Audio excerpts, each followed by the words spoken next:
últimos 5 años de un instituto americano, ECRI, donde el impacto de los problemas tecnológicos en la salud de los pacientes está demostrado y está recogido como factores importantes. Y también tenemos que hacer unas cuestiones, es decir, si estamos suficientemente preparados, si sabemos lo que tenemos que hacer, qué profesionales son los que nos van a ayudar a que todos estos problemas se puedan solventar, ¿no? Y si estamos haciendo el mínimo legal suficiente o cómo tenemos que actuar ante un incidente de seguridad, ¿no? Con qué medios, con quién nos apoya. Es muy rápido. Hay una frase que es muy famosa de Benjamin Franklin, donde hablaba que si no te preparas previamente ante un problema, lo más seguro es que el problema termine siendo y aparezca, ¿no? Y tenga un fracaso porque no has sido capaz de prepararte, ¿no? Ahí es la frase que lo explica claramente. Ya que los riesgos tecnológicos, cada vez escucháis más los problemas de seguridad que van apareciendo, y como ellos los tenemos desde nuestro smartphone, que puede tener un problema, hasta que nuestras redes o nuestros sistemas de salud están siendo especialmente atacados. En el tríptico veréis las noticias de 2015, como los sistemas de salud, los sistemas de información sanitarios y los hospitales son objetivo número 1 de los hackers en Estados Unidos. No entro en detalle, porque no da tiempo, pero sí precisamente para que lo leáis. El tríptico contiene estos puntos: qué es seguridad de la información, qué no es. O sea, la seguridad es una necesidad obligatoria, es un deber, no es un problema tecnológico, no es un problema de los tecnólogos puramente, es una necesidad que se tiene que compartir. Hay que definir una cultura de seguridad, y un elemento clave es precisamente el papel de los propios directivos de la organización. Y simplemente, como resumen del tríptico, recordad que la seguridad de la información es responsabilidad de todos y también es vuestra. Entonces, cuando esté colgado en la página web, incluso si alguno tiene interés, pues podemos facilitar copias, porque precisamente intentamos sintetizar las ideas claves para que los elementos de la organización decisorios conozcan esta problemática y sean conscientes precisamente de que es necesario buscar soluciones y darle una respuesta. Muchas gracias. Muchas gracias a los dos. A continuación vamos a pasar a la segunda ponencia, que la va a dar el doctor Juan Manuel Ramos López.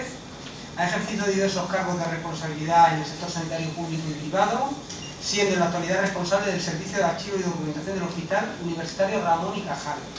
Asimismo, preside la Unidad de Seguridad de Sistemas de Información y el Comité de Documentación Clínica.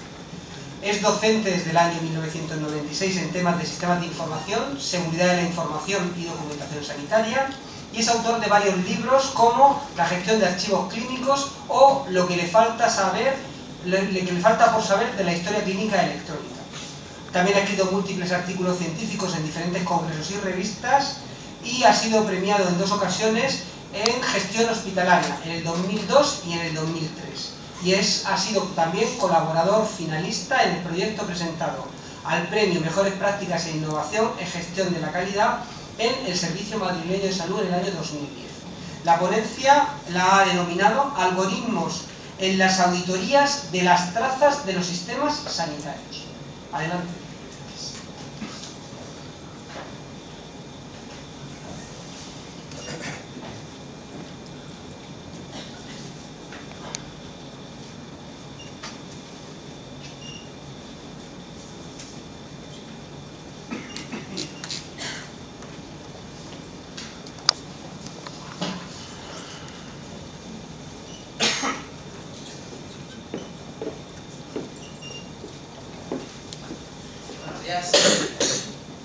Gracias por la presentación y por el honor que tengo de estar aquí con vosotros. La verdad, lo único que pretendo dar es unas pinceladas de cómo analizar toda esta información que recopilamos a través de la seguridad. Muchas veces tenemos miles de logs donde se registran los accesos a nuestros sistemas.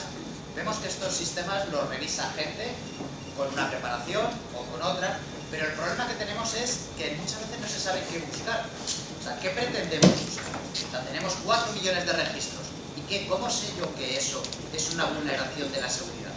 Pues simplemente es dar unas pincelidades, algunos truquitos que estamos haciendo desde el Hospital Ramón y Cajal para que a todos los sistemas, un producto homogéneo, a todos los sistemas, detectar dónde es la posible vulneración de seguridad.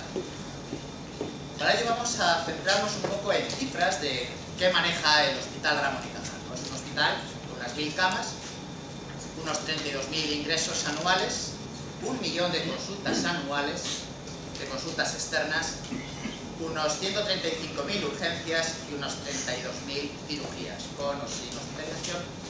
Todo esto está cedido por facultativos, unos 850 facultativos, 1.300 enfermeras, unos 422 residentes y unos 700 auxiliares administrativos. Con este volumen, fijaros la cantidad de logs que se generan en los accesos. Concretamente, ¿cuánto se genera? Pues en el ORUS es un sistema que intercomunica todos los hospitales de la Comunidad de Madrid la información. Tenemos también la responsabilidad de vigilar esos accesos. Hay unas 33.000 accesos anuales. Es un producto que cada vez tiene más auge. Estos datos son del año 2014 y probablemente ahora estemos muchísimo por encima de esta cifra. El aplicativo Cajal es un producto propio del hospital, que es una herramienta donde utilizamos para integrar información, sobre todo informes clínicos, información asistencial, y vemos que nos acercamos a los 3 millones de accesos. En urgencias es un hospital todavía tradicional, si no tenemos la historia clínica electrónica como tal, pero estamos en ello. Pero en urgencias sí tenemos historia clínica electrónica y vemos que nos acercamos igual a los 3 millones de accesos. Y en los sistemas de gestión, los sistemas de HTGIS, ahí nos acercamos a 4 millones de accesos. Esto es importante porque esta responsabilidad es nuestra. Tenemos que vigilar todos estos sistemas. Además es que en la Agencia Europea de Seguridad y Redes de Información publicaron, como bien antes ha dicho el compañero, la cantidad de vulneraciones que se cometen.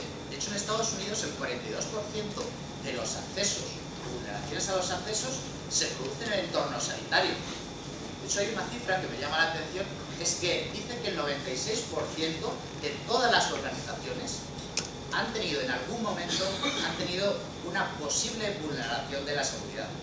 Fijaros que es una cifra elevadísima.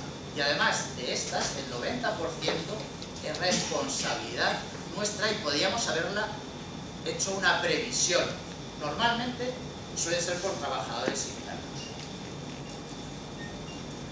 Lo que pretendo un poco aquí ver es un procedimiento de auditoría, pero no auditoría de evaluar cómo está el sistema, sino una auditoría, por así decirlo, un seguimiento de las trazas, que es donde puedo materializar una forma, bueno, fehaciente de que hay una posible alteración. Y para eso, no os voy a comentar esto, que lo sabéis todos, pero es verdad que entra dentro del ciclo de Deming, el ciclo de mejora continua, en la fase de comprobar es donde hay, en esa fase que hacemos las auditorías. Y gracias a esto podemos mejorar, porque lo que hoy detectamos con un procedimiento, gracias a las nuevas conclusiones, nuevos análisis, detectaremos mejoras en otros sistemas. Para ello, ¿qué es lo que pretendemos con este sistema que se implanta en la Ramón y Cajal? Que la persona que analice los logs, sea técnico, sea facultativo, sea quien deleguemos esa responsabilidad, tenga un criterio uniforme, sepa qué buscar.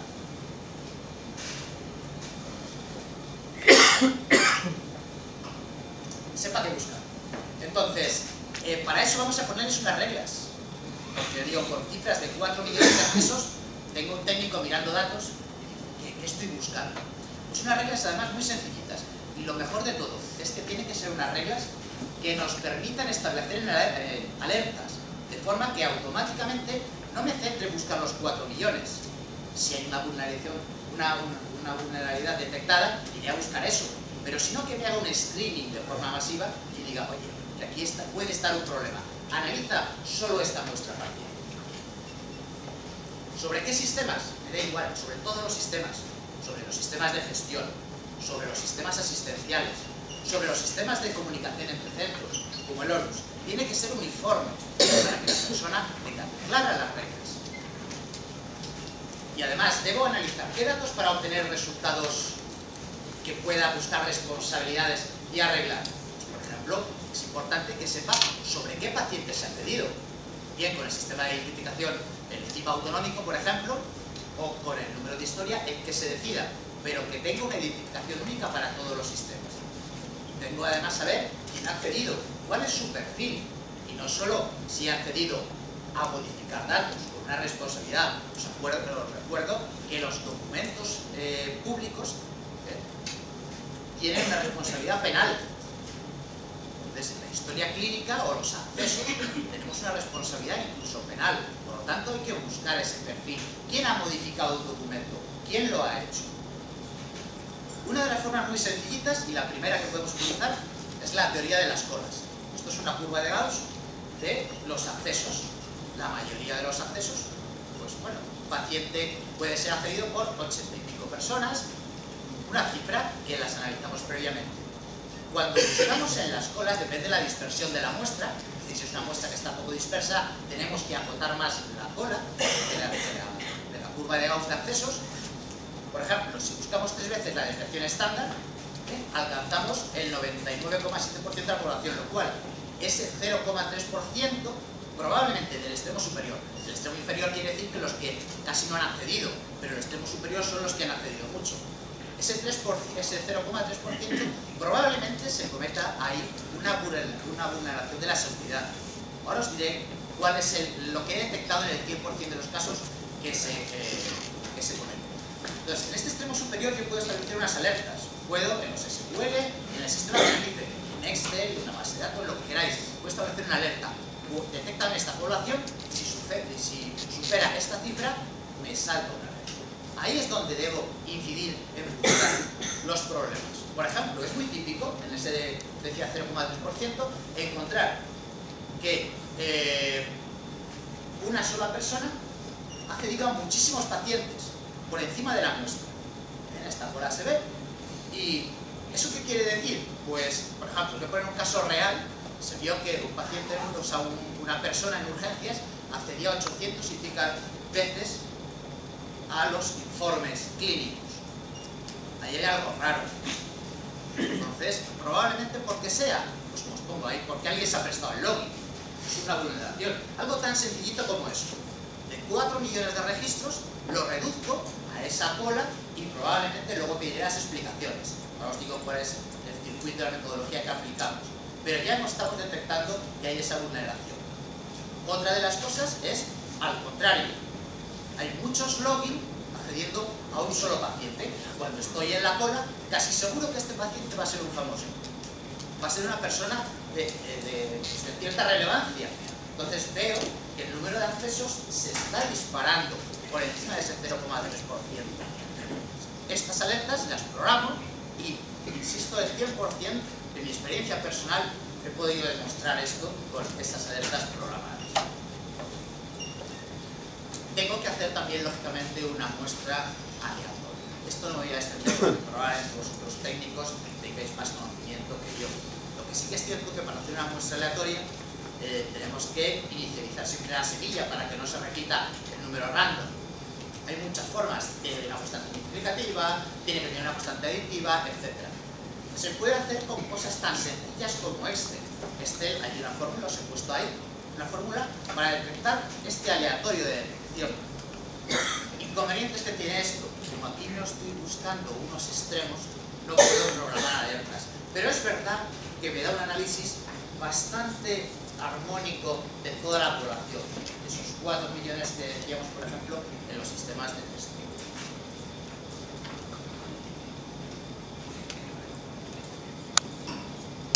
Vamos a poner, bueno, esto lo que digo, distribuye una muestra muy uniforme para analizar los datos y inicializa la semilla, y bueno, pero el problema es que con este sistema no puedo detectar alertas. Otro sistema que sí puedo poner alertas y que es muy útil es el que está basado en la congruencia de datos. Analizo pares de bases de datos. Por ejemplo, algo muy obvio. Tengo el sistema de gestión de personal donde veo sus vacaciones y tengo el sistema, por otro lado, de accesos a los documentos clínicos. Si hay alguien su periodo vacacional está accediendo, probablemente a lo mejor esté justificado. Luego veremos cómo lo esto. Pero el problema es que ya es un sitio donde mirar. Ahí tengo una posible vulneración. ¿Cuál sea? Ya veremos. Pero es verdad que ahí se detecta. O, por ejemplo, la asistencia. yo tengo una cita programada para un quirófano y sin embargo, o al revés, no tengo ninguna cirugía programada para un quirófano y sin embargo se ha cedido o se ha escrito en un documento clínico dentro del manual de uso de la historia clínica que están catalogados bien por una persona que está dentro de ese estamento, pero no tenía ninguna cita programada. ¿Para qué me sirve esto? Pues igual, para ver si es justificado ese acceso o para detectar que estoy perdiendo actividad.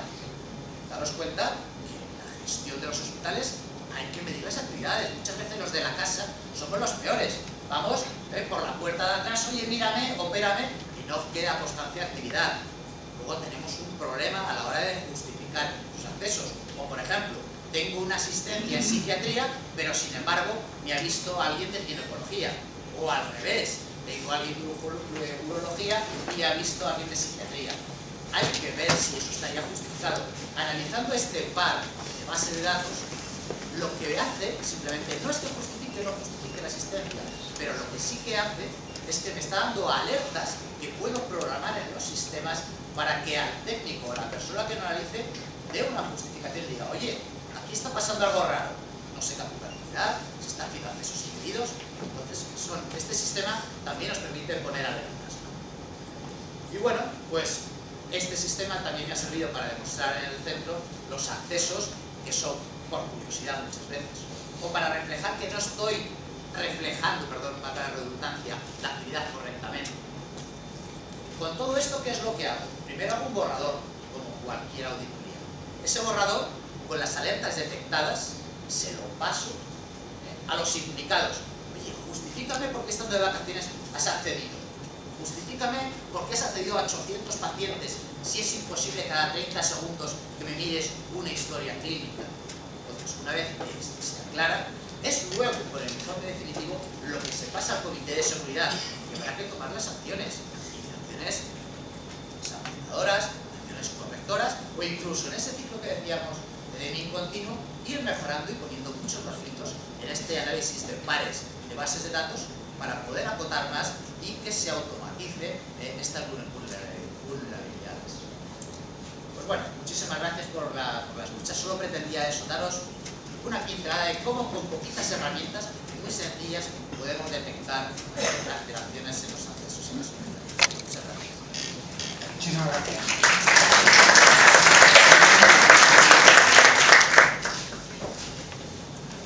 A continuación, el siguiente ponente es don Alberto Urquiza. Don Alberto Urquiza es ingeniero industrial y MBA en Administración de Empresas. En la actualidad es director asociado de Edatalia Data Solutions. Edatalia es una consultora que desarrolla e implanta soluciones de firma electrónica desde hace más de 10 años. Esta empresa lleva más de 5 años implantando soluciones de firma digitalizada biométrica en todo tipo de organizaciones, en especial la administración pública y el sector sanitario.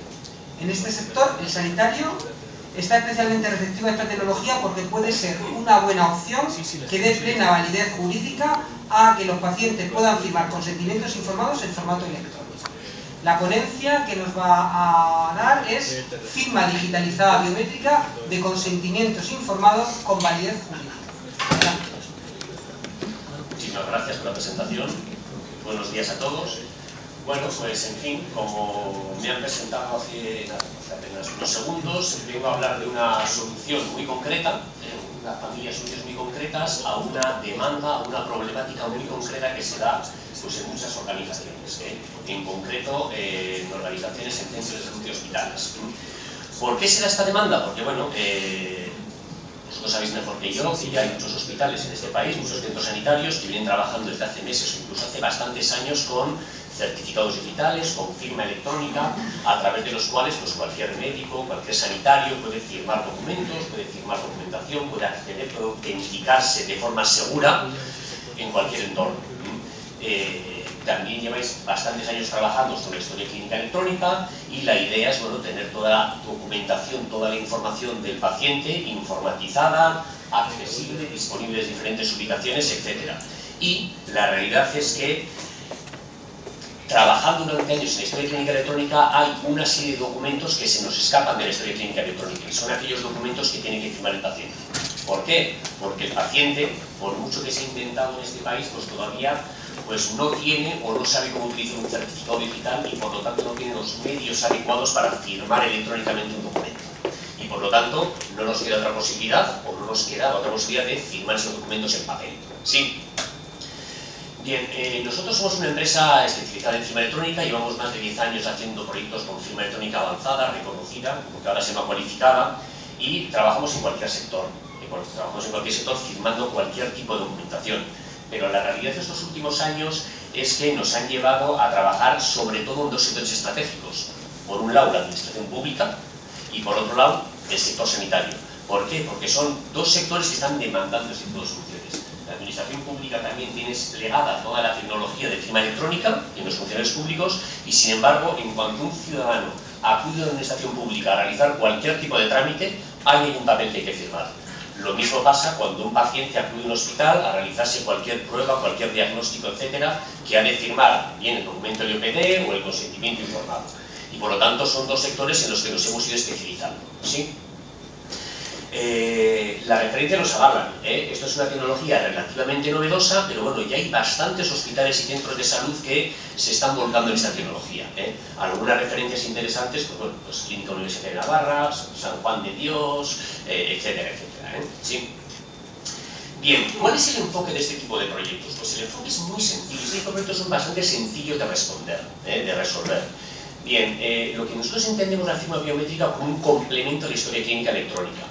Ahí lo que intentamos expresar en este gráfico que veis es que cualquier centro de salud, ya sea pequeño, ya sea una gran corporación, siempre tiene un sistema de gestión a través del cual genera documentos en formato electrónico, por ejemplo, un consentimiento informado, y además tiene un gestor documental encargado de almacenar, custodiar, archivar ese tipo de documentos. ¿Sí? Y la realidad con el consentimiento informado es que una vez generado ese consentimiento en el PC del médico, del facultativo, en formato electrónico, se imprime para que el paciente lo firme y luego en muchos casos se ha de escanear para subirlo a la historia clínica electrónica. ¿Sí? Bueno, he de decir que hoy voy a hablar de generalidades, por supuesto, quizá con estos apuntes que dé no doy con todos, pero bueno. ¿Qué proponemos nosotros? Todo lo que proponemos es integrar una solución de firma biométrica, que ahora os explicaré la tecnología, en lo que es el sistema de gestión del hospital, el RP, de donde salen los documentos, ¿sí? De forma que desde el propio gestor documental, desde el propio, RP o sistema de gestión, se le dé al botón de firmar, se activa una tableta especializada para ello, se captura la firma del paciente y ese documento en formato PDF o en cualquier otro formato queda almacenado en la historia clínica electrónica con validez jurídica. ¿Sí?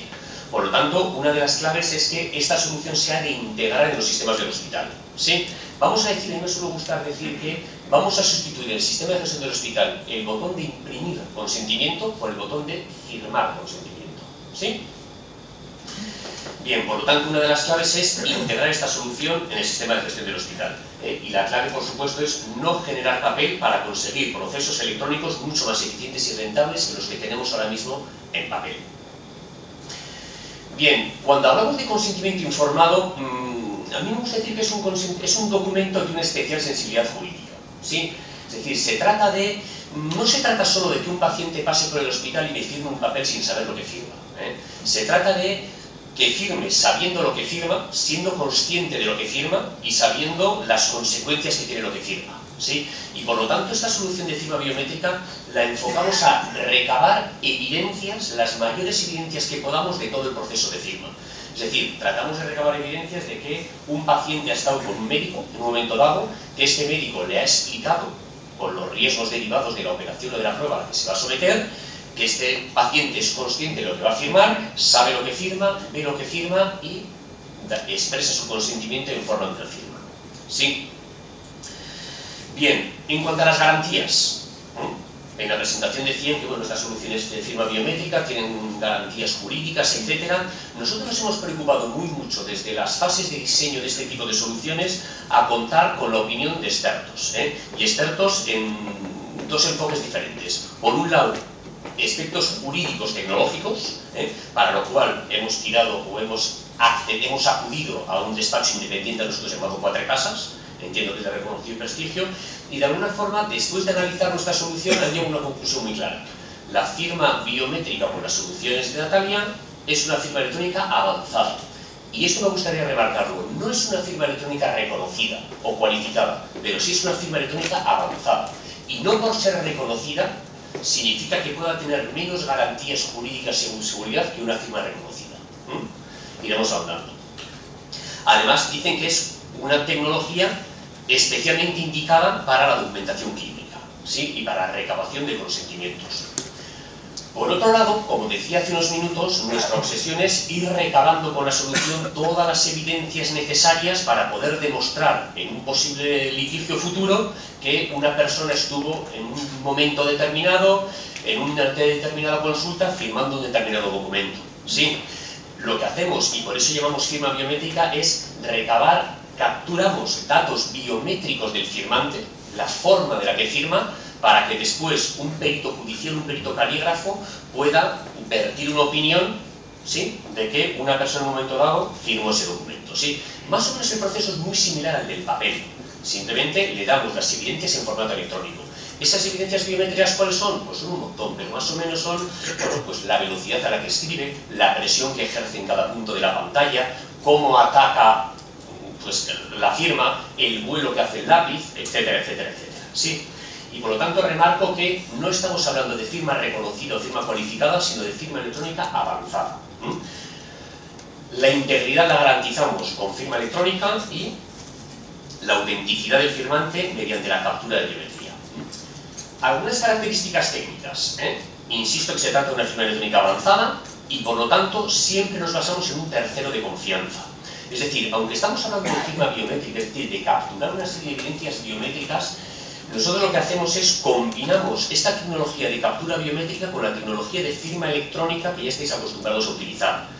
Es decir, aquí intervienen en juego dos certificados digitales, ni uno de ellos es del firmante, son de la organización, ¿sí?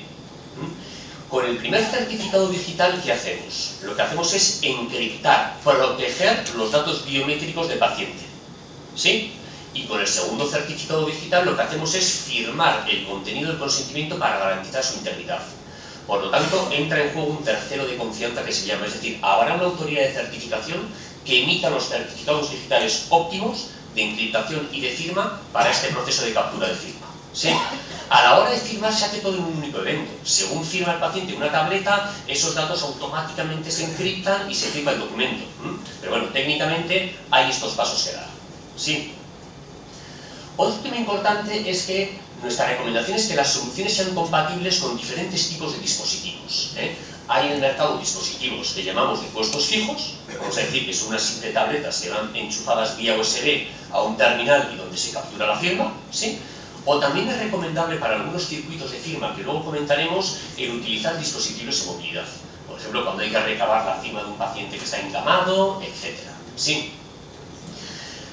Tercer punto a nivel técnico importante. La firma recomendamos que sea una firma en local. O cuando digo en local, que sea una firma que no salga del entorno del centro sanitario o del hospital. Es decir, entendemos que el documento o el certificado no tiene por qué salir del control del hospital para firmarlo debidamente con la aportación que decíamos del tercero de confianza, ¿sí? Y por último diremos que para nosotros el mejor enfoque de este tipo de soluciones es basarse siempre en estándares. Nosotros utilizamos los documentos en formato PDF, ¿por qué? Porque es un estándar de hecho, ¿sí? Utilizamos una tecnología de firma que puede ser validada con Adobe Reader porque es un estándar de hecho. Utilizamos una ISO para estructurar todos los datos biométricos que capturamos porque es un estándar de hecho, ¿sí? Bien, en cuanto a la flexibilidad y la adaptabilidad, esto nuestra experiencia, nuestra corta o larga experiencia en la firma biométrica de consentimientos nos viene a decir que cada hospital es un mundo. Hay hospitales grandes, pequeños, centros sanitarios privados, públicos, etcétera, pero siempre nos debemos una idea, que cada hospital es un mundo. ¿Y por qué cada hospital es un mundo? Porque cada hospital tiene sus propios circuitos de firma, ¿sí? Y por lo tanto la solución debe satisfacer todos estos circuitos posibles. Es decir, no el hospital se ha de adaptar a esta solución, sino esta solución se ha de adaptar a los diferentes flujos de firma que se puedan dar en un hospital.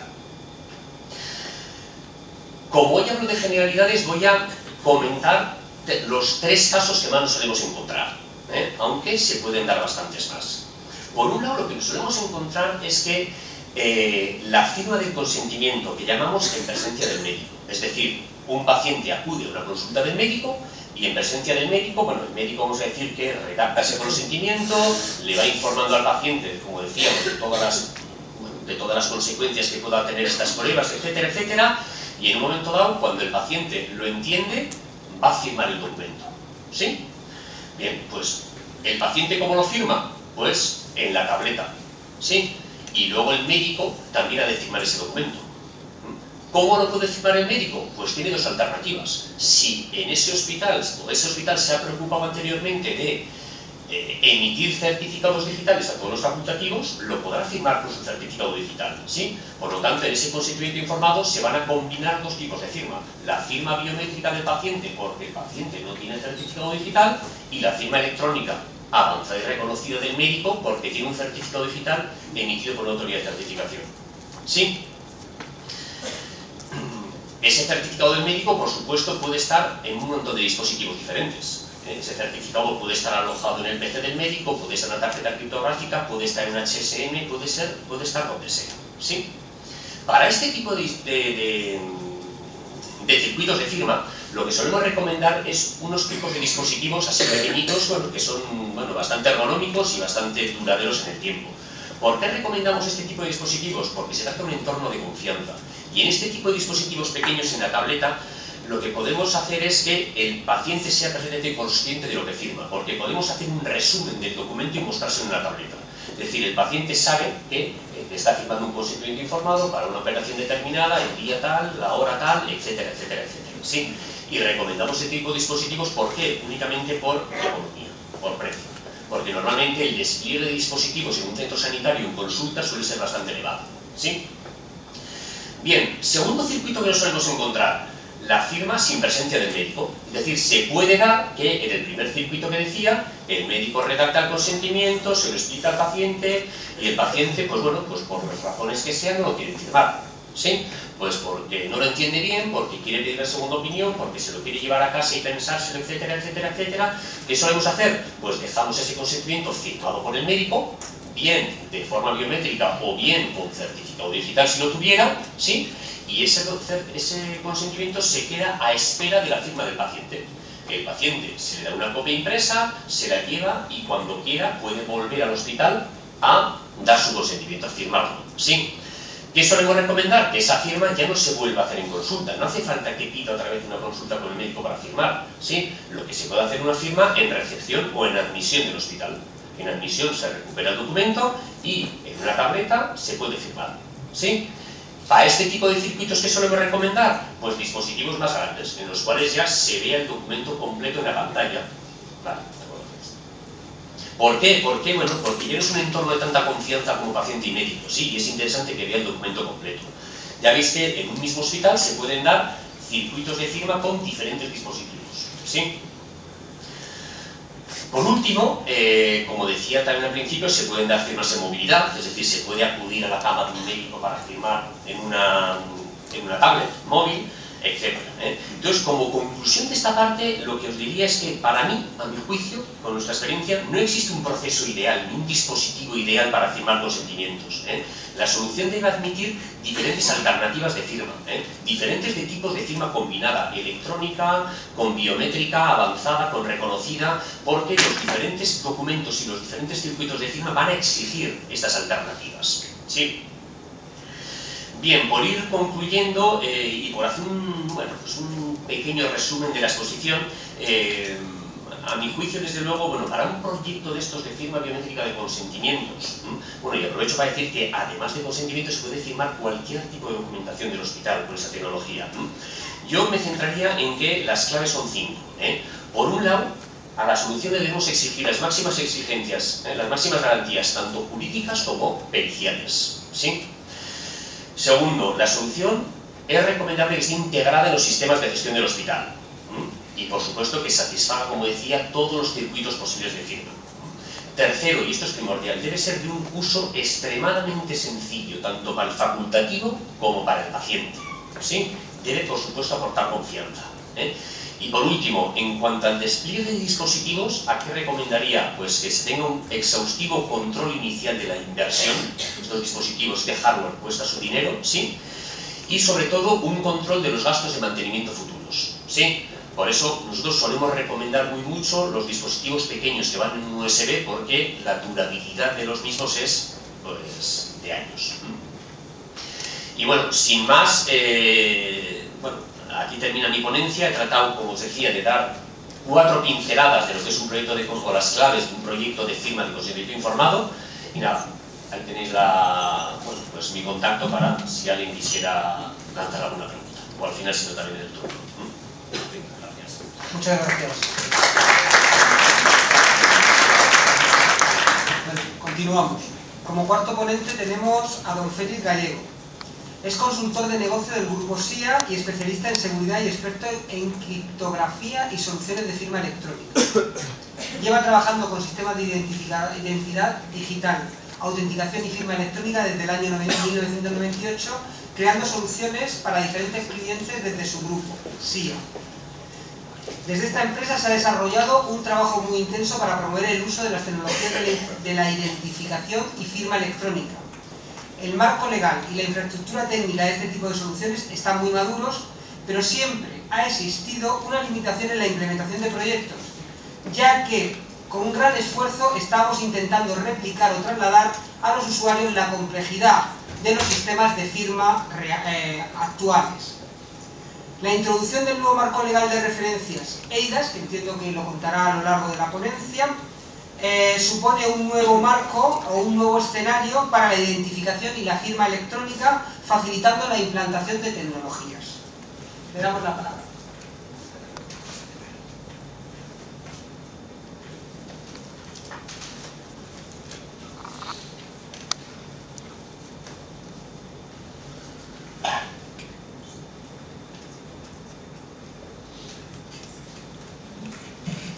Muchas gracias por la presentación. Como decía Manuel, pues vengo a hablar de la parte de firma electrónica y de la parte de identificación, de los cambios y sobre todo a dejaros un par de mensajes del nuevo marco que ha surgido legislativo que engloba todas estas soluciones. Durante los próximos años, bueno, desde 2014, 2015, 2016, yo creo que 2017 os vais a hartar de escuchar hablar de la transformación digital, ¿no? De qué es la transformación digital, de hacia dónde nos lleva, de por qué tenemos que adoptarla y qué es lo que nos va a aportar, ¿no? Al final la transformación digital es simplemente utilizar la tecnología para hacer nuestra vida un poco más cómoda y nuestro trabajo un poco más sencillo. He puesto aquí algunas de los estudios gráficos que muestran los especialistas y todas ponen al usuario en el centro, ¿vale? Yo que vengo de la parte de seguridad, pues nosotros nos hemos empeñado a poner nosotros en el centro, ¿no? Los de seguridad somos lo más importante. Y coincido en una cosa de lo que ha dicho Juan en la parte del manifiesto, ¿no? La seguridad no puede ser el problema, la seguridad no puede ser una limitación, pero sí que es cierto que en esta parte de la transformación digital la gente de seguridad, en donde yo me incluye, no hemos puesto las cosas fáciles, ¿no? Porque siempre hemos intentado poner nuestras normas y hemos penalizado mucho el uso, ¿vale? Y lo sabéis por experiencia, ¿no? Entonces hay una parte en la que nosotros durante estos años hemos hecho los deberes, hemos hecho trabajo de fondo y fruto a este trabajo que hemos hecho, a estas reflexiones de industria, administración y demás, pues en 2014 salió un reglamento nuevo de la Unión Europea, que es el EIDAS, que es el que nos va a guiar durante los próximos años en toda la parte de seguridad. El EIDAS salió en el 14, es de aplicación inmediata, pero es que además deroga la ley que tenemos actual de ley de firma y de acceso, la deroga en junio de este año, entonces va a ser nuestro marco de confianza para los próximos años. Básicamente lo que dice, lo que intenta hacer es lo que os contaba, facilitar el uso de las tecnologías y estableciendo un marco de seguridad utilizable, ¿vale? A nosotros nos ha venido muy bien, por supuesto, nosotros como integrador, fabricante de soluciones de seguridad, pues todo esto nos ha venido a dar la razón en aligerar ciertas cosas que estaban siendo un bloqueante, ¿vale? Define diferentes cosas. La primera, por ejemplo, es que hasta ahora teníamos un concepto de prestador de servicio de certificación que lo único que hacía era darle certificados, ¿vale? Y luego hablaremos del problema de los certificados, ya sabéis, os lo habréis encontrado todos. Ahora ya lo que define es un prestador de servicio de confianza. Amplía todo esto y ahora ya, además del prestador, va a poder dar, aparte de los certificados, va a poder dar otro tipo de servicios, como servicio de firma, servicio de sellado, servicio de autenticación. Me gustaría que os quedáis con dos ideas. Si salgo de esta presentación os habéis quedado con estas dos ideas, me iré satisfecho. La ley o el reglamento nuevo trae dos conceptos, ¿no? El primero es que a partir de ahora un firmante, alguien que pueda hacer una firma, puede confiar en un tercero el dispositivo de firma. Y la segunda es que se debe desarrollar la parte de, o el concepto de firmas electrónicas a distancia. ¿Qué quiere decir esto? Que la identificación y la firma van a ser remotas, ¿vale? Traducido al lenguaje, olvidaros de las tarjetas, ¿vale? Olvidaros de los lectores, olvidaros de todo eso que lleváis, de esa carga que lleváis, porque la identificación y la firma ya puedo darla como remota, porque ya la ley me permite dar una orientación a servicio, ¿vale? Estos son los mensajes que simplemente quiero que veáis. Toda esta parte de seguridad, identificación y firma la vais a poder consumir, igual que estáis consumiendo ahora mismo otros servicios dedicados, como pueda ser una pasarela de pago o una pasarela bancaria.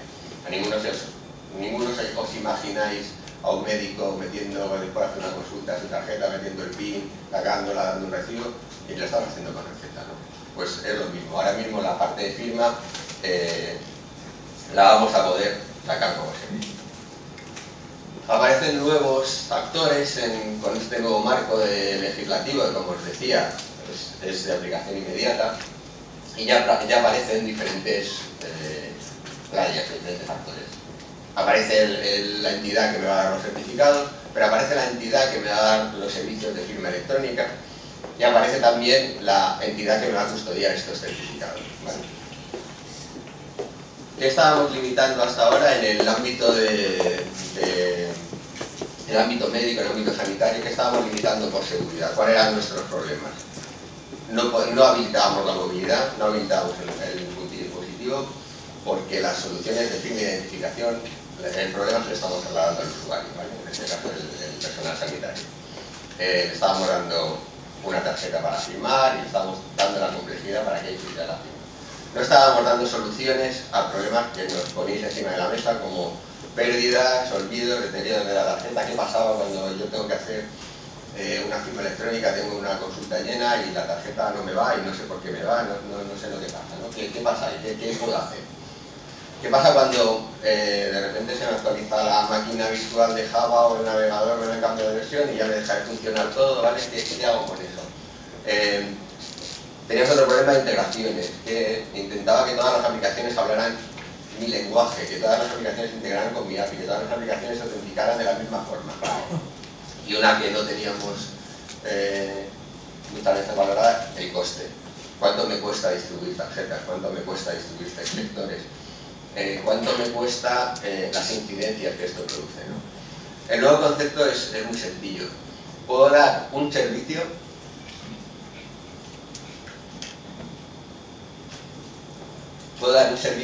de firma al que las aplicaciones accedan, igual que consumo otros servicios que me dan otros sistemas, ¿no? Como os decía, imaginaros una pasarela bancaria, pues esto es exactamente lo que es una pasarela que nos dé servicios de firma.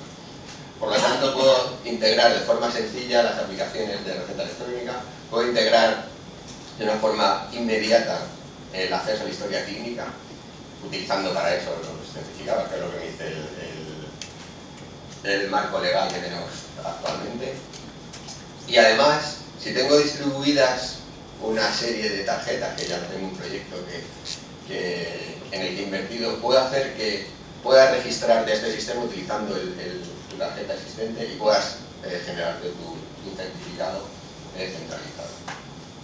Como veis abajo, además, tener un servicio de firma en el que tengo los certificados custodiados y el acceso lo ofrezco por servicios seguros, me permite establecer métricas, me permite medir lo que está pasando. Hemos visto en la presentación lo importante que era saber cuáles eran estas desviaciones. Me permite, de un vistazo muy rápido, ver, pues ahí puedo ver, por ejemplo, la firma de receta y veo cómo hay días donde suben, donde bajan, y tengo control de quién está firmando, quién no está firmando y por qué se está haciendo, ¿no? Puedo detectar anomalías y puedo empezar a medir cosas que antes no eran medibles porque estaba distribuyendo el problema a mis usuarios, ¿vale? Ahora mismo esta foto, por ejemplo, es del Servicio Vasco de Salud de Osakidetza, que están haciendo la firma de receta con la solución de SIA y el acceso a la historia clínica digital. El sistema también está implantado desde diciembre en el SAS, en el Servicio Andaluz, y esperemos que esté en producción muy pronto, ¿vale? Como decía, estas son métricas que puedo sacar. Puedo empezar a ver qué es lo que está pasando, cuáles son mis usuarios, cuáles son mis tiempos de atención, dónde tengo que poner foco, dónde tengo comportamientos extraños o comportamientos anómalos, ¿vale? Una de las preguntas que siempre salen en este tipo de presentaciones es sobre el marco legal y sobre el marco técnico.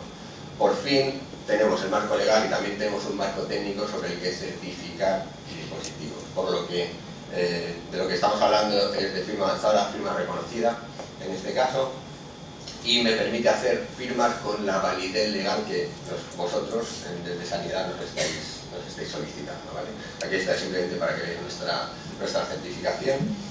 El marco técnico, además, las diferencia entre firma avanzada y firma reconocida y establece que para que sea una firma reconocida, aparte de que el certificado sea reconocido, que el dispositivo esté certificado, como podéis ver, establece que para que sea firma reconocida tiene que haber un segundo factor de autenticación, ¿vale? Tiene que haber un factor, lo que llaman ellos offline, un factor que vaya por fuera de lo que es la solución.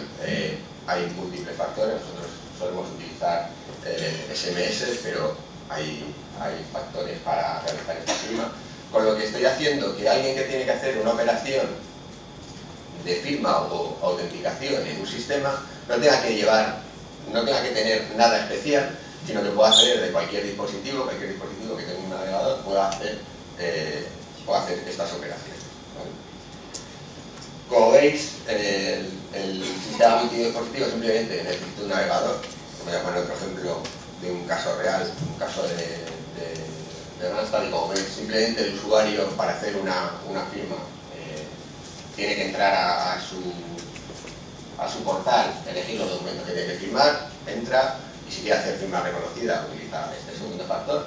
En este caso es otro de los casos que también nos habéis puesto encima de la mesa, que es la firma de contrato, ¿no? Hay un problema, sobre todo en el ámbito sanitario, en la parte de acogida, de tengo que firmar un contrato de un día para otro y no puedo estar con el papel, ¿no? Entonces tengo un médico registrado, le mando su contrato, lo ve, utiliza el certificado que tengo centralizado para él, hace la parte de firma desde cualquier dispositivo, desde su iPad, desde cualquier sitio, y tengo una firma de contrato completamente válida. Y simplemente, bueno, por dar otra pincelada, deciros que todo esto está basado en nuestra parte de asesoría legal, ¿vale? En la que apoyamos todo este tipo de soluciones.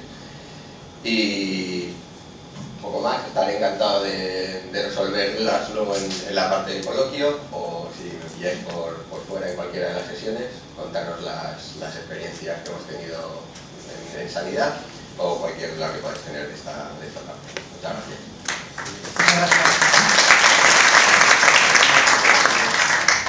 Bueno, pues vamos ya por la quinta ponencia. A continuación habla don Antonio Amores. Comenzó su andadura profesional dirigiendo equipos y desarrollando distintos proyectos en consultoras como DMR, IASA o Coritel para diferentes empresas de telecomunicaciones.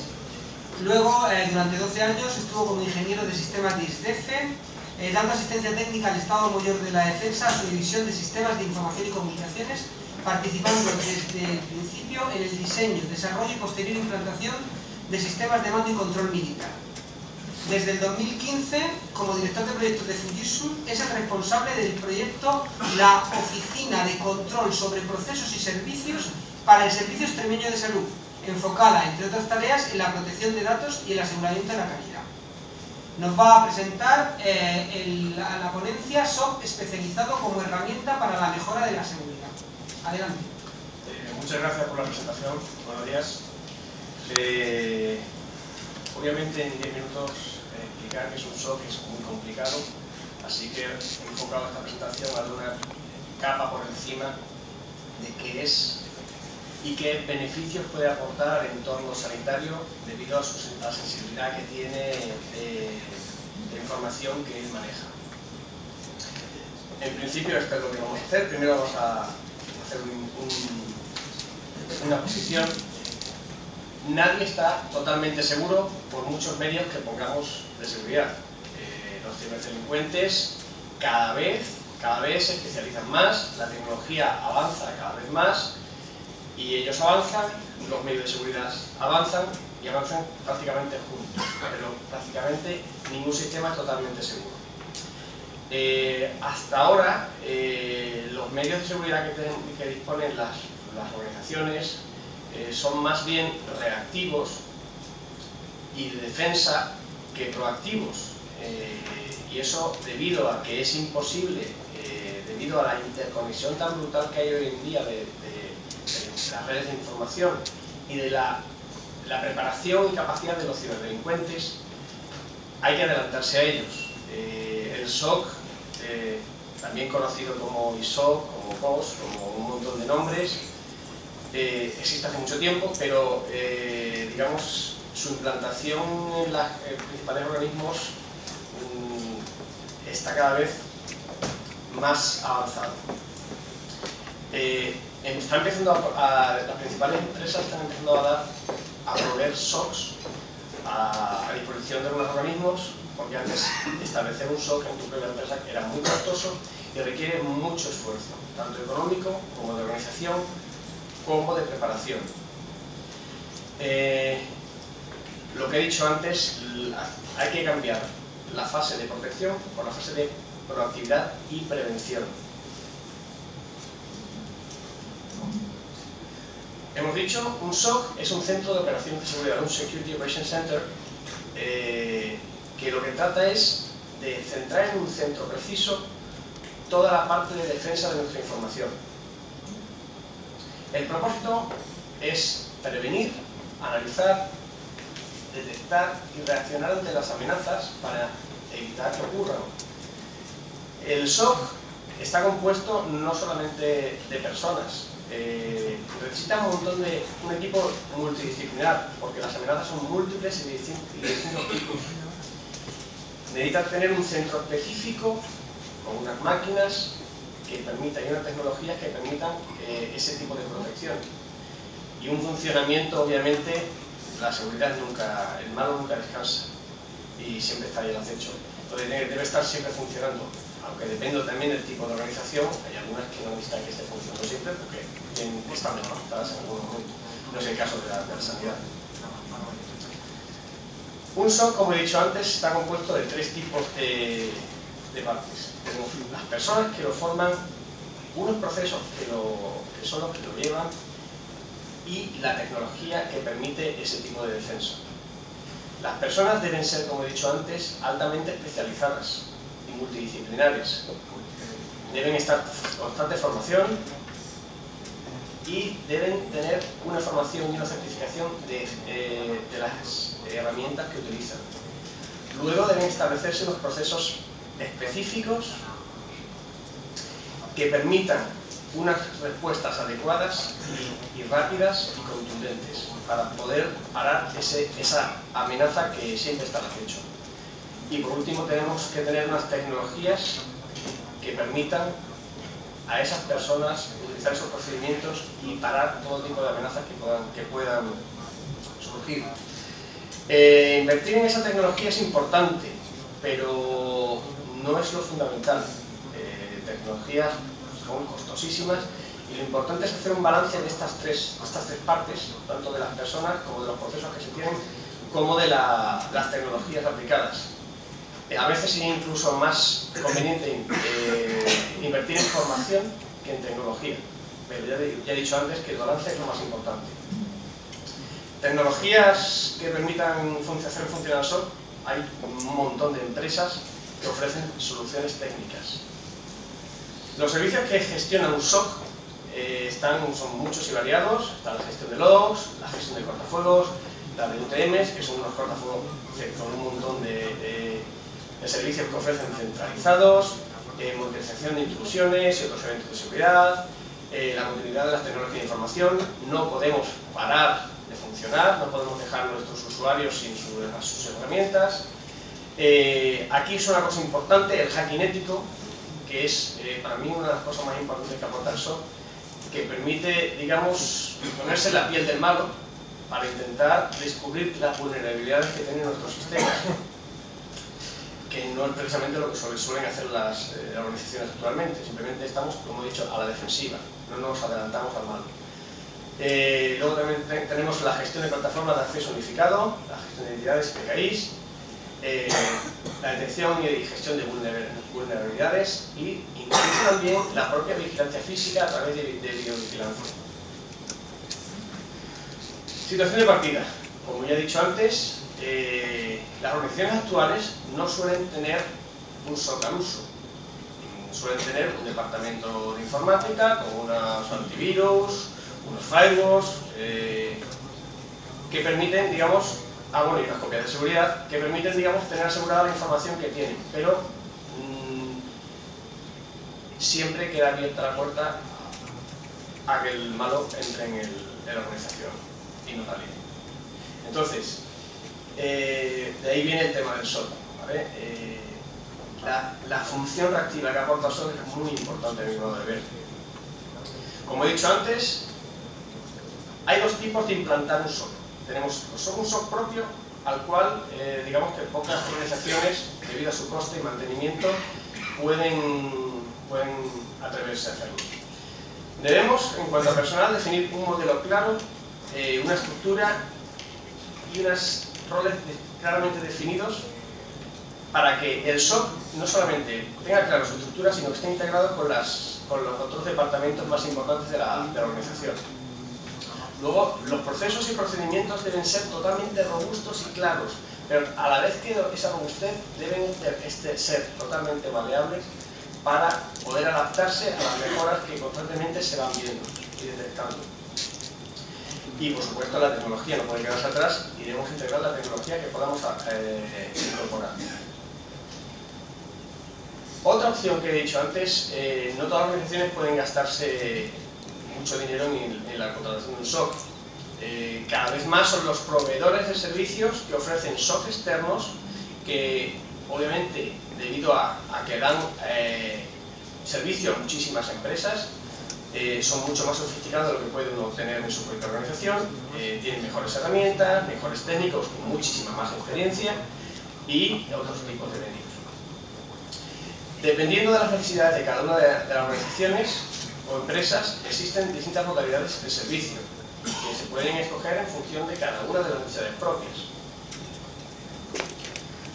La mejor elección depende. Cuando uno no tiene dinero ni medios para poder acceder a un SOC propio, la elección es muy clara. Pero en caso de que se estuviera ya está difícil. Los SOC propios aportan, como ya has dicho, más rapidez, porque son mucho más potentes, son más baratos. Perdón,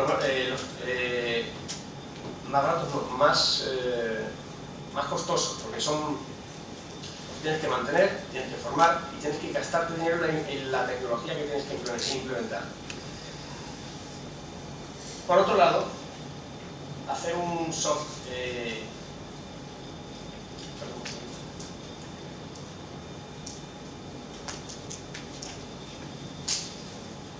como decía, tener un SOC propio tiene mucho coste. Los SOC externos aportan una potencia mucho más alta, pero la ventaja que tienen estos externos se contrapone a que tienes que poner lo más valioso de tu organización, que es tu información, en manos externas, por lo cual puede quedarte vulnerable. Como decía, ya la información sanitaria en entorno sanitario es muy sensible. De hecho, es una de las más sensibles que tenemos. La legislación vigente la marca la Ley General de Sanidad, la Ley Reguladora de la Autonomía del Paciente, las normativas autonómicas, que son muy precisas, y también tenemos en materia la omnipresente Ley de Protección de Datos. Esto obliga, esta legislación, perdón, estoy mal,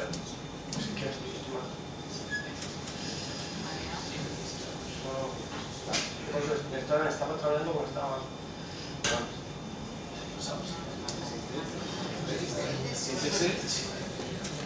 Bueno, no se paga. Bien, perdona, que me estaba quedando. Bueno, lo dicho, debido a esta sensibilidad de esta información, las responsabilidades legales que pueden llevar van desde lo penal, lo civil o lo administrativo. Las consecuencias de los problemas de seguridad que puede ocurrir en el entorno, los problemas de seguridad en el entorno sanitario pueden ser múltiples y variadas. La eliminación de la información puede llevar a un incumplimiento de la ley que obligue al mantenimiento de esa información, porque la ley, ¿sabéis?, obliga a mantener la información sanitaria durante una serie de años. Si te borran o te falsean esa ley, puedes incurrir en responsabilidades legales. Luego, eso puede llevar a una mala calidad, incluso posibles denuncias. Luego, si se filtra información sanitaria, que todos hemos visto ese tipo de situación, da una mala imagen pública del organismo, que puede llevar también a posibles denuncias, y luego una alteración maliciosa, estamos en el mismo caso. Por tanto, ya para terminar voy a dar una serie de conclusiones. La sensibilidad de la información manejada, quedaros con esto, que esto es más importante. La sensibilidad de la información manejada en el entorno sanitario es crítica y obliga a un esfuerzo extra en seguridad, confidencialidad y salvaguardia de dicha información. El SOC mejora considerablemente las medidas clásicas, que son simplemente reactivas. Necesitamos hacer una proactividad de esas medidas de seguridad para mejorar nuestra seguridad. El tipo de SOC a implementar, como ya he dicho, depende de la necesidad y características de cada una de la organización. Para ello, para detectar qué necesidad es la buena, necesitamos un buen estudio de las necesidades propias, como una consultoría interna que nos permita saber cuáles son nuestras necesidades. Para los SOCs internos, un buen equilibrio de personal, de procedimientos y de tecnología es crítico. Y sin embargo, para los externos, existen numerosas funciones en función precisamente de ese estudio. Lo más importante es, como he dicho, definir qué necesidades tenemos, escoger un buen proveedor de confianza, ya que vamos a poner nuestra información en sus manos, y estar tranquilos con él. Y por otro lado, perdonadme pero me he sentido fatal, así que lo siento. Muchísimas gracias.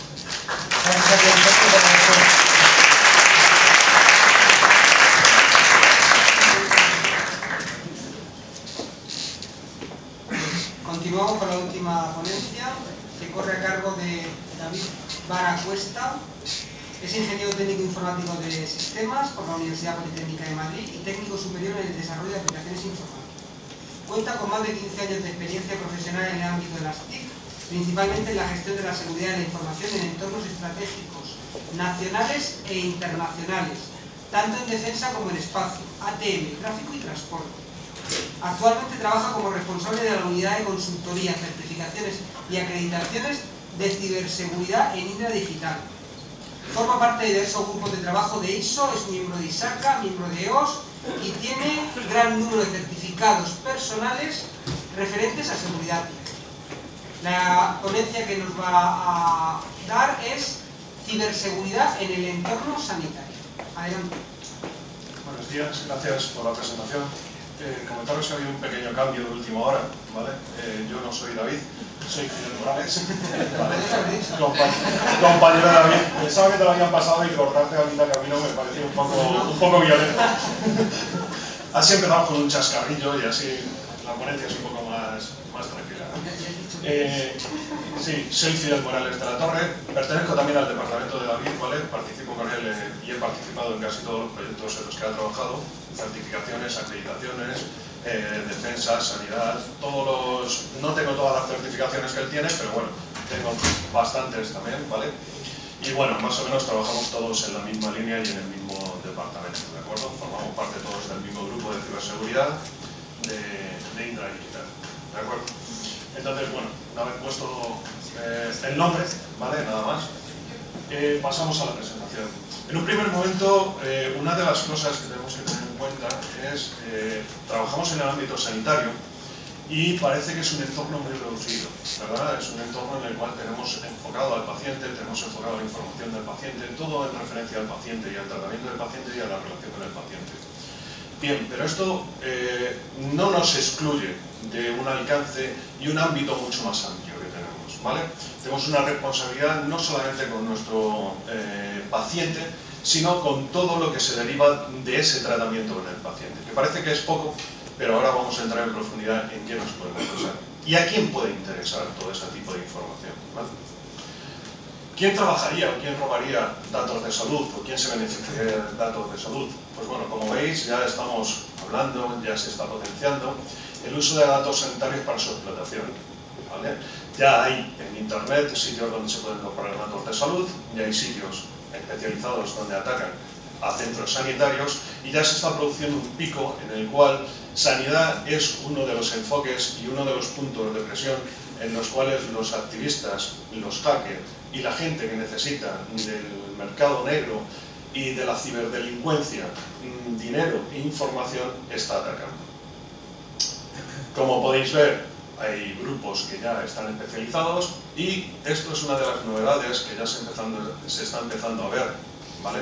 En el Internet de las cosas, antes éramos nosotros los que estábamos conectados, la gente tenía su portátil, tenía su teléfono, pero ahora ya casi cualquier cosa está conectada, ¿verdad? ¿Qué es lo que ocurre? Que todo ese tipo de dispositivos proporcionan información, todo ese tipo de dispositivos son accesibles, todo ese tipo de dispositivos forman parte de nuestro día a día y de nuestra responsabilidad porque participamos en ello. En la parte sanitaria mucho más porque en un primer momento no solamente sirven para coger datos y referencias, sino también podrían ser puntos de impactos muy problemáticos tanto socialmente como personalmente a la gente con la que estamos tratando. ¿De acuerdo? Aquí.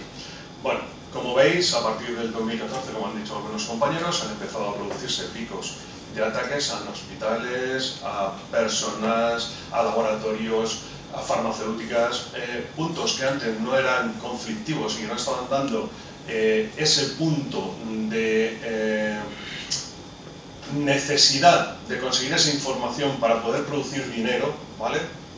Ahora sí se produce ese punto de inclusión en los picos de trabajo, ¿vale? De los activistas y de las amenazas. El CNN, ¿vale? Como sabéis, estamos influenciados por muchas leyes, mucha normativa que nos aplica en todo el sector sanitario y una de las partes que va empezando a producirse es la parte de infraestructuras críticas, ¿vale? Hace poco se ha hecho, bueno, hace poco se ha empezado a hacer la parte de infraestructuras críticas, con lo cual con el catálogo de infraestructuras críticas ya se están incluyendo temas sanitarios y es un sector en el cual está puesto el foco. No está nombrado todavía el sector sanitario como sector de infraestructuras críticas, todavía no se han definido, pero sí hay estudios, Indra ha participado en estudios, en los cuales el sector sanitario, al menos una parte del sector sanitario muy concreta, ¿vale?, va a ser incluida dentro de infraestructura crítica. ¿Eso qué nos implica? Nos implica que aparte de que tenemos una ley más a aplicar, tenemos más cosas a hacer y a englobar dentro de nuestro trabajo de seguridad o de ciberseguridad, como estamos aplicando ahora mismo. ¿De acuerdo? El manejo de la información, ¿vale?, que tenemos y la legislación aplicable es mucha. Nos afectan muchas cosas. ¿Por qué? Porque tenemos una gran relación con nuestro paciente. queremos facilitarle las cosas, queremos compartir información, queremos sacar estudios, queremos adelantarnos a la comunidad del paciente, queremos el bienestar de ese paciente y la atención rápida. Eso implica que compartimos información con proveedores, compartimos información con instituciones, metemos en nuestro historial clínico información no solamente de ese paciente, de su tratamiento, de su farmacología, sino también de sus contactos, de su seguro, de sus personas, de sus actividades, de dónde se le ha atendido, de quién la ha atendido, de cuándo se le ha atendido, o sea, todo ese tipo de información, de cuándo se le ha llevado un tratamiento a casa, de dónde vive, todo ese tipo de información que parece que no es relevante o que simplemente afecta al paciente, no solamente es del entorno, o sea, del paciente propio, sino también de su entorno, de su familia, de su médico, de sus enfermeras, de sus hospitales. Todo ese tipo de información tiene que estar protegida en nuestros sistemas. Tenemos una responsabilidad sobre esa información. Es fácil relacionar ese tipo de información. También tenemos una casuística muy importante dentro de sanidad, y es que damos tratamiento médico en muchos sitios, está muy disperso el tratamiento médico. No solamente a nivel médico y personal, sino también asistencia social, que también necesita ese tipo de información, ¿vale? Juzgados que necesitan algún tipo de información para poner en evidencia algunos tratos, por ejemplo, ¿de acuerdo? Todo ese tipo de información que se reparte, que entra dentro de nuestros sistemas y que repartimos, es toda responsabilidad nuestra. Y afecta no solo al paciente, afecta a mucha más gente de alrededor. Como decía Antonio, tenemos muchas normativas aplicables, tenemos el Esquema Nacional de Seguridad, tenemos la LOPD, tenemos la nueva Directiva Europea, la parte del CNPIC, Administración Electrónica, todo eso nos influye y nos afecta. No podemos dejar de lado todo lo que estamos haciendo ahora y tenemos que ir poniendo medios en los cuales nos sintamos a gusto y podamos compaginar lo que es la seguridad con el servicio y el trabajo que estamos realizando con la comodidad que se nos está prestando, ¿vale? Estamos en un punto en el cual la comodidad de llevar toda nuestra información o acceder a toda nuestra información desde el punto en el que estemos nos provoca también un problema de ciberseguridad, ¿de acuerdo? Y nos provoca el dejar en el aire muchas cosas que tenemos que empezar a controlar, que antes no teníamos con nuestra historia física. La historia física la llevábamos, la teníamos, la controlábamos, sabíamos exactamente dónde está, quién accedía, quién no accedía. Ahora con el historial clínico electrónico, ¿no?, es mucho más fácil compartir toda esa información, acceder a esa información y debemos de protegerla mejor. Tenemos derecho a información, consentimiento, deber de secreto. Tenemos ciertas normativas que nos obligan a cumplir una serie de requisitos en base a esa información que tratamos. ¿Qué es lo más importante de esa información que estamos trabajando? Pues la confidencialidad, la integridad y la disponibilidad. Confidencial para que nadie sepa, evidentemente. Integridad para que sea exacta, si no, mal vamos a tener el poder hacer tratamientos de la gente, o poder localizarles, o poder encontrar qué es lo que le está pasando, ¿vale? Y disponibilidad porque nosotros trabajamos en un sector, o trabajáis en un sector, en el cual evidentemente es necesario en el momento tener toda la información y que sea fiable, ¿vale? No podemos esperar una hora a saber una historia clínica de una persona que está en riesgo, o no deberíamos esperar, ¿vale? Son unas características y necesidades que tenemos que cubrir. El principal instrumento sanitario que hemos hablado es la historia clínica. Con la historia clínica electrónica repartimos, tenemos que almacenarla, tenemos que acceder a ella, como han comentado algunos compañeros, tenemos que protegerla, tenemos que asegurar de que ha sido el funcionario el que nos la ha proporcionado, que ha sido el médico, la enfermera, el sanitario el que ha accedido a ella, y tenemos ciertas herramientas que ya se han presentado que tenemos que poner encima de la mesa, ¿vale? Tenemos el cloud, tenemos los dispositivos móviles, tenemos las tablets, tenemos un montón de sitios en los cuales esa información se está manejando y se está trabajando. ¿Cómo unificamos todos esos equipos y todos esos servicios? Con ventajas operativas. Somos más operativos, somos más eficientes, tenemos más información, somos más proactivos, como han comentado algunos compañeros, en poder tener la información antes de que pueda ocurrir. Podemos hacer unos estudios mucho más asequibles y mucho más fiables de los que estábamos haciendo antes, pero nos lleva a establecer unas garantías de seguridad. Desde INDA lo que proponemos, hemos implantado en algunos sitios y estamos proponiendo es, bueno, no vamos a dejar el método tradicional porque sigue funcionando, vamos a potenciarlo con todo lo que trabajamos, ¿vale? Pero sí necesitamos tener un punto global. Como comentaba antes, vosotros sois una organización, la parte sanitaria, muy dispersa. Tenéis muchos perfiles, tenéis muchas localizaciones, tenéis muchos ámbitos de trabajo, tenéis mucha interrelación con todos los estamentos e institutos, y eso necesita tener un punto de control, un punto de gestión, un punto que haga que todo lo que estamos trabajando lleve una buena dirección y se apoye en otros trabajos que se están realizando en otros sitios, o que ponga los estándares de trabajo y protocolos de trabajo correctos, para que todos sigamos la misma línea y todos podamos tener muy claro hasta dónde estamos llegando y qué estamos protegiendo, y las desviaciones o vulnerabilidades que pueda haber, y riesgos.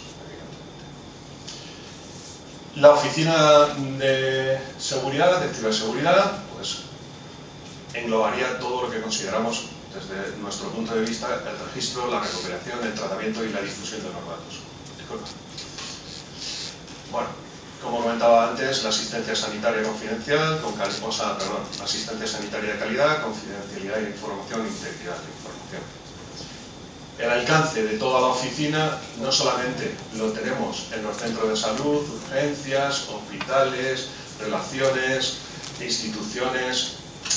Versamos todos sobre el mismo alcance y el ámbito que cada vez adquirimos más dentro de la sanidad. El registro, difusión y recopilación y tratamiento pues necesita una veracidad de la información, un no repudio, un protocolo de comunicaciones segura, una firma electrónica, necesita unos planes de contingencia para no perder la información, como decía el compañero, cuando se firmaba y cuando se custodiaba. Ha habido otro compañero que ha comentado que teníamos que proteger esa información durante un determinado tiempo por temas legales. Todo eso lo tenemos que tener contemplado. En líneas generales, lo que trabajamos o lo que se trabajaría en una oficina global de ciberseguridad que mantuviese todas estas líneas de trabajo, pues serían los planes de continuidad de negocio, ¿vale?, con los cuales tendríamos la información asegurada, podríamos dar asistencia en caso de tener algún problema o podríamos solucionar problemas rápidamente para poder dar nuestro servicio. Tendríamos una gestión de la demanda, día a día, adquisiciones seguras y movilidad, ¿vale? Son puntos relevantes que hasta ahora no estábamos tratando. Adquisiciones seguras me refiero a que todo este tipo de dispositivos que estamos usando ahora mismo, como pueden ser tablets, smartphones, pueden ser ordenadores, pueden ser nuestros propios dispositivos de casa, comunicadores, esos deberían de pasar también una serie de pruebas y registros, igual que se dice en el Esquema Nacional de Seguridad que los productos deberían de estar certificados, ¿vale? Deberían de pasar una serie de pruebas y registros. ¿Por qué? Pues porque son puntos vulnerables de ataque, son puntos vulnerables de nuestro paciente, son puntos vulnerables de nuestra información. Ahora mismo los dispositivos seguros deberían de haber pasado o tienen que haber pasado un certificado para poder asegurar que al menos en ese momento se encuentran en una situación segura con respecto a los ataques que se puedan producir, o los conocidos. Como bien hemos dicho, los ataques evolucionan y podrían ir cambiando, ¿vale? En el tema de clasificación de la información, pues es una de las etapas mucho más difíciles, ver perfiles, roles, quién accede, quién no accede, qué leyes nos afectan. Hay que contar con la gente del jurídico y trabajar con ellos y ver qué responsabilidades y funcionalidades tenemos, ¿vale? Ciclo de vida del desarrollo. Hay compañeros que han comentado, el primer compañero, ahora mismo, disculpadme, ha comentado que estaban haciendo un producto propio y customizado para poder hacer el tratamiento de log, auditorías y poder sacar alertas, alarmas y poder ver desviaciones, ¿vale? Ese tipo de productos también, que también se los ponemos a disponibilidad de los clientes, ¿vale? De los pacientes, ¿de acuerdo? Ese tipo de productos también pueden tener vulnerabilidades, ¿vale? También deberían de ser certificados, también deberían de tener unos desarrollos acordes a que nadie pueda atacarlos y pueda vulnerarlos. La firma electrónica que vamos a potenciar o vamos a intentar hacer, la administración electrónica que podemos permitir a nuestros usuarios desde casa, nos tiene que permitir tener una confianza y dar confianza a nuestro paciente y a nuestros usuarios de que ahí donde está entrando, que ahí donde él está firmando, no va a ser vulnerado, no va a ser obligado a hacer otras cosas, no le van a quitar sus datos, no le van a atacar de otra manera que no conozcamos, o por lo menos paliarlo, o intentarlo paliar y tenerlo controlado, ¿de acuerdo? Dentro del marco legal, el plan de infraestructuras críticas, el plan de operador, todo este tipo de información sería controlado y sería establecido desde un centro de control o un centro único que nos podría, digamos, guiar y mantener a través de seguridad gestionada, a través de protocolos, asistencias, todo lo que implicaría una oficina de seguridad. Para puesta en marcha, pues bueno, aquí tenemos unas 4 fases que nosotros proponemos para la puesta en marcha: definición, modelo de gobierno, análisis de riesgos, ¿de acuerdo? ¿Y qué beneficios tendríamos? Pues una identificación y análisis de riesgo permitiría disponer de toda la información alineada y de toda la organización alineada, todos los puntos de control alineados, todos los protocolos alineados, todo el mundo sabe cómo está, todo tiene la misma información, todo el mundo sabe todo el riesgo que existe, ¿vale? Modelo de gobierno, tomaría decisiones, roles, perfiles. Análisis de riesgos nos permitiría focalizar en qué problemas más acuciantes tenemos o qué puntos más vulnerables tenemos, y el plan de acción, que nos permitiría establecer las líneas de trabajo. Bueno, todo esto basado en un plan de actualización continua, ¿vale?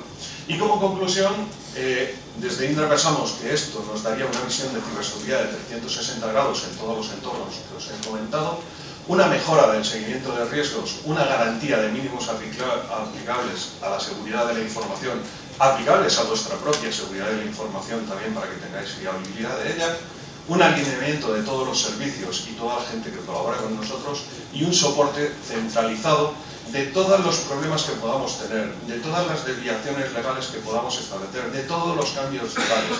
Nosotros a nivel personal, vosotros a nivel de personal de trabajo, puede que cueste y nos cuesta directamente a los que estamos trabajando en esto identificar todos los cambios, variables, necesidades y problemáticas que existen. Y todo eso se podría llegar a centralizar y emitir desde un solo sitio y protocolarizar desde un mismo sitio, estableciendo lo que es una seguridad completa y global.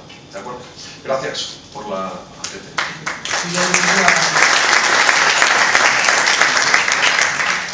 A continuación pasamos al público por si quiere hacer alguna pregunta genérica a todos los ponentes o algún ponente en concreto.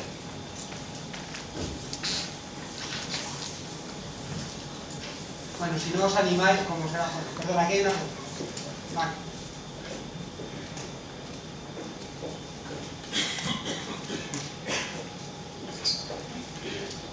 Hemos estado hablando mucho sobre seguridad, sobre protección de datos personales. En última instancia, lo importante, por ponerlo en otro término, estamos hablando de confianza.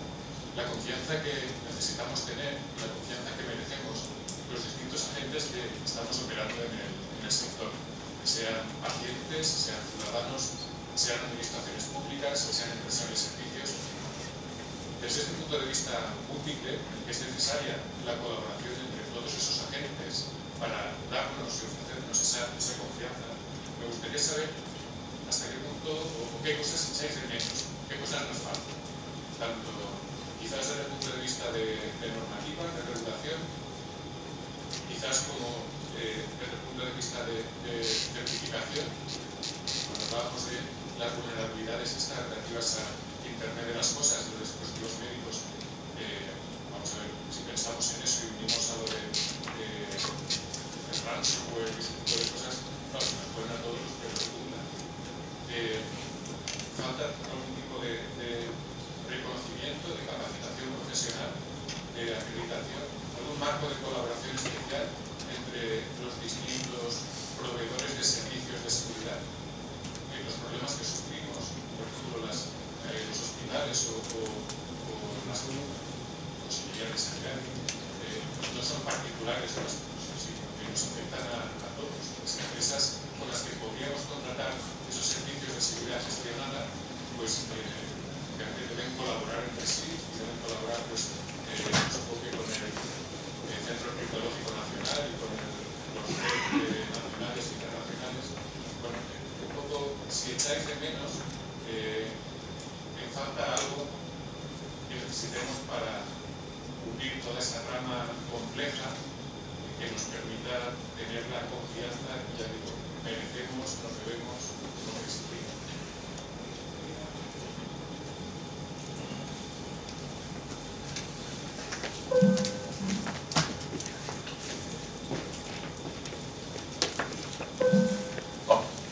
Es el otro. Vale. Disculpa.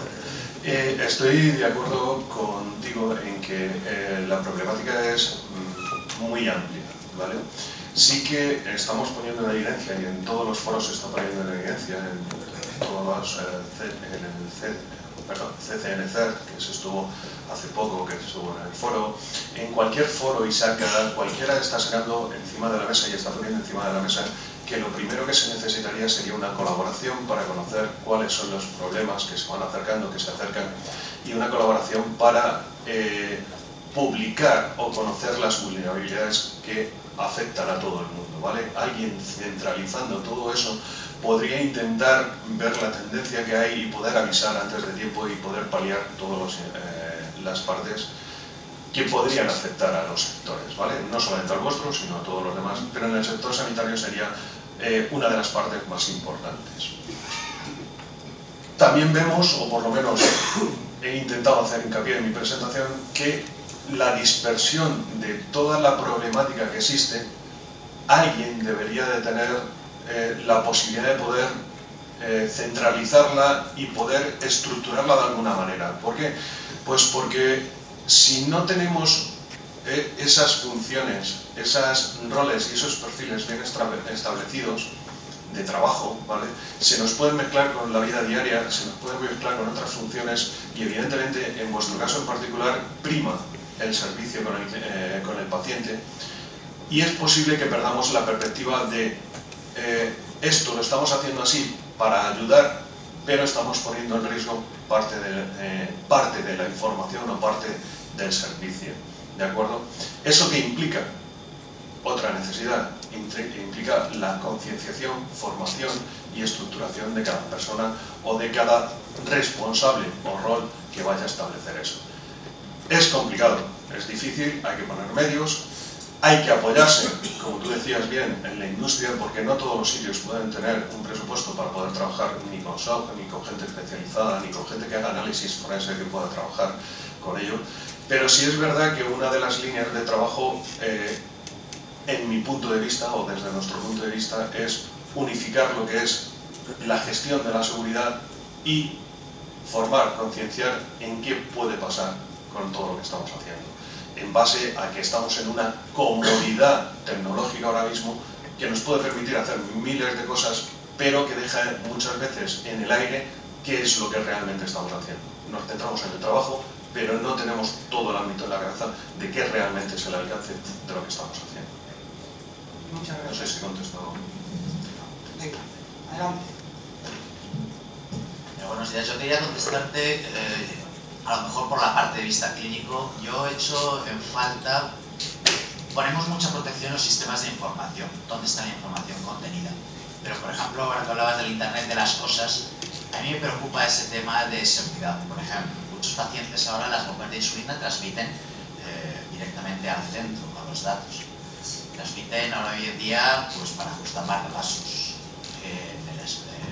Trastornos de movimiento, en nuestro hospital ponemos implantes intracraneales también regulados, pues que hablamos de este Internet de las cosas. Ahí es donde yo echo de menos esta falta de protección, porque no se trata de proteger la información, estamos hablando de proteger la vida.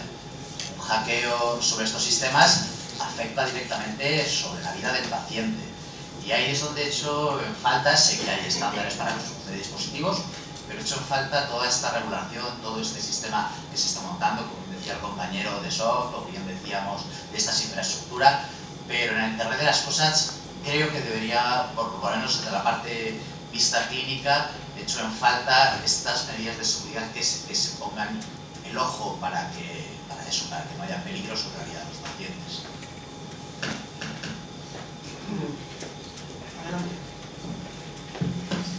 Bueno, preguntabas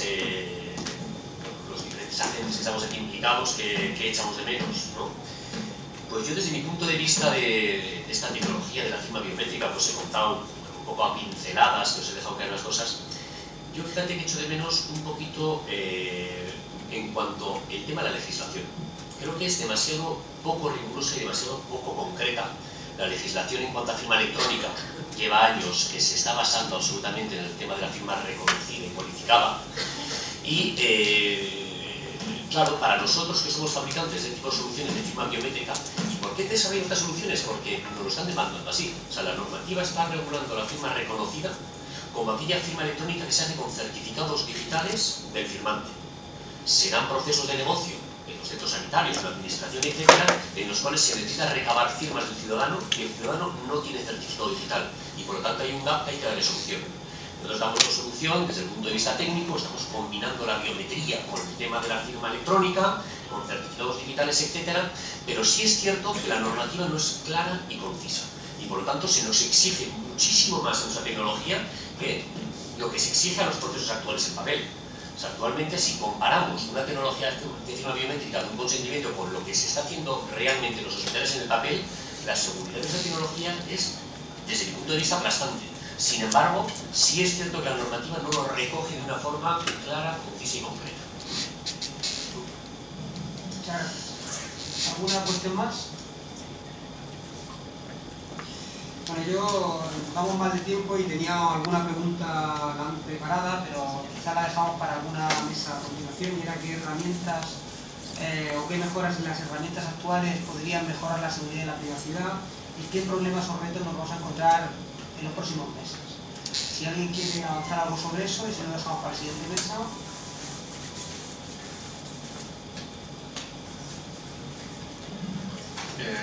En este caso, el avance es lo que hemos comentado con el compañero, todos los dispositivos, y ya se está planteando, era lo que comentábamos, se está planteando el que todos los dispositivos estén certificados, estén acreditados y estén funcionando de una manera correcta o segura. Eso implica una serie de inversiones y una serie de estrategias de la industria, porque lleva un coste, lleva un incremento, ¿vale? Pero si se va exigiendo, se va preparando y se va avanzando en ello, igual que se ha hecho a nivel legal con parte del Esquema Nacional de Seguridad, que ya lo plantea, en la parte de tratamiento de información clasificada también está planteado que todo ese tipo de dispositivo tiene que tener una serie de certificaciones de seguridad. A partir de ahí podremos avanzar. ¿Cuál es el reto?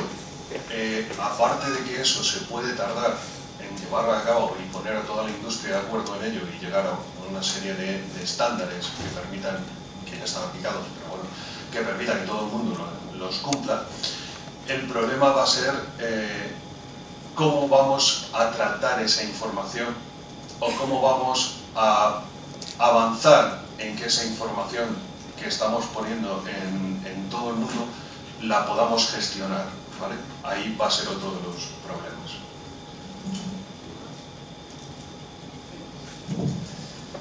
Sí, en línea de esta última y de también tu pregunta, yo creo que has visto que ha habido un conjunto de soluciones y estamos todos enfocando la seguridad en diferentes ámbitos, en diferentes islas, o hemos visto de dispositivos, hemos visto la parte de SOC, hemos visto la parte de la seguridad del dato.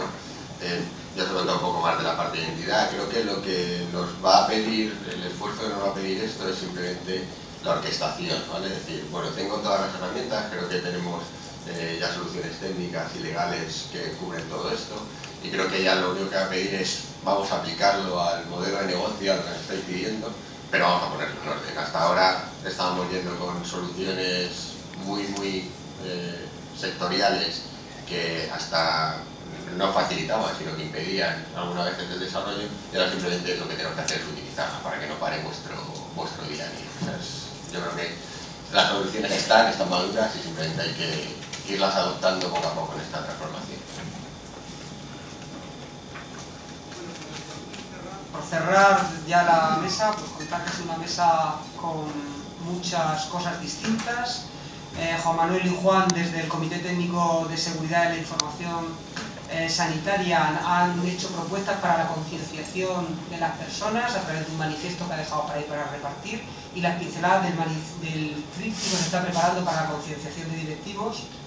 Juan Manuel, desde el Servicio Madrileño de Salud, desde Ramón y Cajal, nos ha contado su experiencia en el seguimiento de las trazas, contando algunas formas de cómo establecer algunas reglas claras que identifican de forma anónima algunas cosas donde tenemos que tomar acciones. La teoría de Kohlberg, la muestra aleatoria o el paralelismo asistencial les permiten entrar en la depuración de la forma y el uso que se hace de los sistemas de información sanitarios. Alberto Urquiza, desde Edatalia,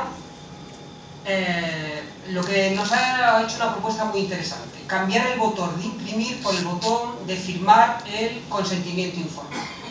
Además, esto lo ha hecho con un montón de sistemas técnicos que van allá por la firma biométrica, por la firma electrónica, que garantiza el proceso. Entendemos que en el entorno judicial, no tanto en el entorno administrativo propiamente dicho, en todos los circuitos, es decir, el circuito en el que está el médico, en el que no está el médico y demás. Y nos ha hecho una última propuesta muy interesante: control de la inversión inicial y del mantenimiento posterior. No hagamos grandes proyectos que luego hay que parar a los 2 años. Félix, desde SIA, nos ha contado el nuevo escenario que nos da EIDAS y nos ha hecho una propuesta: no olvidar 2 cosas: que la identificación y la firma puede ser remota y que además está orientado a servicios en el nuevo escenario. Antonio de Fujitsu, al que le agradezco el esfuerzo que ha hecho, nos ha presentado un poco cómo pueden ser las funcionalidades y los servicios que dé un centro de operación de seguridad, un SOC, y nos ha recordado una cosa muy importante: el malo nunca descansa. Fidel, que ahora lo llamamos por su nombre, desde Indra, nos ha contado un poco todo lo que tenemos a nuestra disposición y nos ha hecho algunas propuestas para estructurar las necesidades, los planes y lo que tenemos que hacer a través de una oficina de ciberseguridad sanitaria. Con todo esto, nada más que darles las gracias a ustedes por la asistencia y emplazarles a la reanudación de la jornada, que será esta tarde en este local a las 4:30 de la tarde. Muchísimas gracias.